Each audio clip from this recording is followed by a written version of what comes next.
بسم اللہ الرحمن الرحیم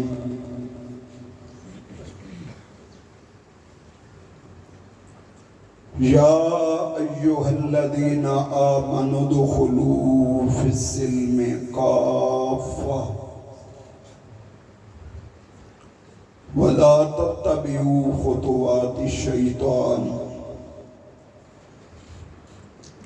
انہو لکم عدو مبین صدق اللہ العظیم۔ سارے ساتھی خلوص محبت نال اپنے پیارے رسول واسطے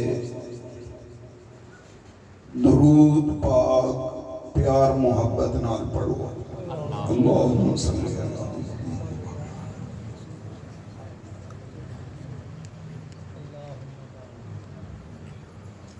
حضرات گرامی،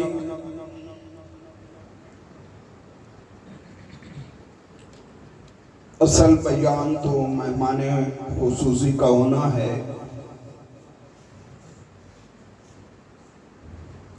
اللہ تعالیٰ نے انہیں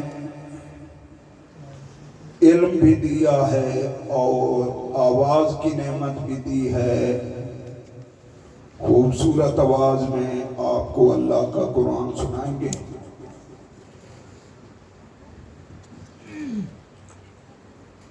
میں آج انتہائی خوش ہوں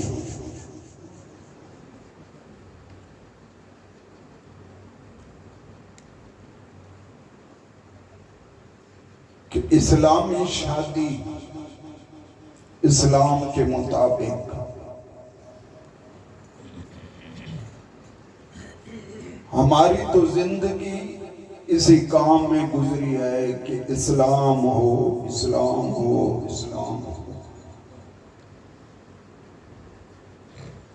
ساری عزتیں اسلام میں ہیں۔ اگر دولت میں عزت ہوتی تو آج تم میں سے کسی کا نام فرعون ہوتا، قارون ہوتا، نمرود ہوتا، لیکن ہے بلکہ یہ گالی بن چکی ہے۔ اگر عزت اقتدار اور حکومت میں ہوتی تو فرعون، قارون، نمرود اس کو عزت کے نام سے پکارا جاتا۔ اگر عزت حسن میں ہوتی تو ابو لہب کو عزت کے ساتھ پکارا جاتا، لیکن قرآن نے کہا تبت یدا ابی لہب۔ حبشے کا غلام، رنگ کا کالا، لیکن اللہ کے پاک نبی معراج پہ گئے تو وہاں بھی قدموں کی آواز سنائی دی۔ وہ چلتا زمین پر تھا، اس کے قدموں کی آواز عرش بری پہ سنائی دی۔ یہ شرف کس وجہ سے ملا؟ نبی پاک کی غلامی سے۔ تو میرے دوست و بزرگوں، ہم نے کلمہ پڑھا، اس میں دو چیزوں کا ہم نے وعدہ کیا۔ ایک میں کہ اللہ تیرے سوا الہ کوئی نہیں، اللہ تیرے سوا معبود کوئی نہیں، اللہ عبادت کی جتنی قسمیں ہیں، خواہ وہ قولی عبادت ہے، بدنی عبادت ہے، مالی عبادت ہے، اللہ تیرے سوا اس کا مستحق کوئی۔ تم بھی بولو یار، لا کا یہ معنی ہے ساری زندگی کوئی کہتا رہے اللہ مشکل کشا، اللہ حاجت روا، اللہ خالق، اللہ مالک، نہ سب سے پہلے لا ہے کہ انکار کرو، اور کوئی مشکل کشا، حاجت روا، متصرف، کار ساز، اور نہ کوئی پکار کے لائق نہ سجدے کے لائق۔ یہ ہو گیا لا الہ الا اللہ، اور محمد محمد الرسول اللہ۔ یہ کیا ہو گیا کہ جب اللہ کے پاک نبی حضرت محمد مصطفیٰ احمد مجتبیٰ سرکار دو عالم صلی اللہ علیہ وسلم تشریف لائے، استاد مکرم بھی آ گئے، اور 5 منٹ میرے وہ سن لیں اور پوری توجہ سے۔ جب امام الانبیاء تشریف لائے، توجہ ہے، تو اب کسی کا کوئی طریقہ چل سکتا، شاباش بولیں، حتیٰ کہ پہلی آسمانی کتابیں بھی چل سکتی، پہلے نبیوں کا طریقہ بھی چل سکتا نہیں ہے۔ تقریر لمبی ہو جائے گی۔ ایک مرتبہ حضرت عمر رضی اللہ تعالی عنہ کے ہاتھ میں تورات کے کچھ اوراق مل گئے، پڑھنا شروع کر دیا۔ سماوی کتاب تھی، موسیٰ علیہ السلام پر نازل ہوئی۔ اللہ تعالیٰ کے نبی کے سامنے وہ پڑھتے جا رہے ہیں، ادھر نبی پاک کے چہرے پر غصہ کے آثار ظاہر ہو رہے ہیں۔ تھوڑی دیر بعد ابو بکر صدیق نے دیکھا تو فرمایا ساکلت کا سواکلا یا عمر ما ترا بوجہ رسول اللہ صلی اللہ علیہ وسلم، اللہ کے پاک پیغمبر کے چہرے پر نہیں دیکھتا کتنے غضب کے آثار ہیں۔ حضرت عمر کانپنے لگے۔ رضیت باللہ ربا وبالاسلام دینا وبمحمد رسول النبی، ہمارے لیے دین اسلام کافی، ہمارے لیے داتا مشکل کشا لجپال اللہ کافی، اور ہمارے لیے حضرت محمد مصطفیٰ کے طریقے کافی، ہمیں اور کسی کی ضرورت نہیں۔ آپ نے فرمایا عمر چلو، آپ نے میری بات سمجھ کر میرا دل تو ٹھنڈا کر دیا ہے، لیکن سن لو لو کان موسیٰ حجا ما وسعہ الا اتباعی، تم تو موسیٰ علیہ السلام پر نازل کردہ کتاب پڑھ رہے ہو، خود موسیٰ علیہ السلام پیغمبر بھی آ جائیں وہ بھی میرے پیچھے چلیں گے، میری اتباع کریں۔